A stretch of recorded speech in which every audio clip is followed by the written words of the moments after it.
আপনি যদি দিনদার কাউকে না পান, তবে রাবেয়া বসরির মতো একা থাকুন, কিন্তু কখনোই কোনো বেদিনের সঙ্গে আপোষ করবেন না। একাকিত্ব কষ্টের হতে পারে, কিন্তু ঈমান হারানোর কষ্ট তার চেয়েও ভয়াবহ।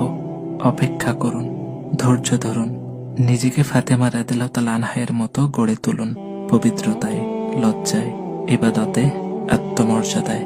ইনশাআল্লাহ আল্লাহ আপনার জন্য একজন আলী পাঠাবেন, যিনি আপনার বয়স দেখবেন না, রূপ দেখবেন না, সম্পদ মাপবেন না, যিনি আপনার দিনদারিতাই দেখবেন, আর জান্নাতে একসঙ্গে চলার জন্য আপনার হাতটি দৃঢ়ভাবে ধরে নেবেন। আপনি প্রচুর দোয়া করুন। হয়তো এই জমিনে আজ আলী নেই, কিন্তু দোয়ার দরজা তো এখনো খোলা। আল্লাহ সুবহানাহু ওয়া তাআলা আপনার দোয়ার বরকতে ঠিকই একজন আলী পাঠিয়ে দেবেন, যার সঙ্গে দুনিয়া নয়, আখিরাতই হবে আসল ঠিকানা।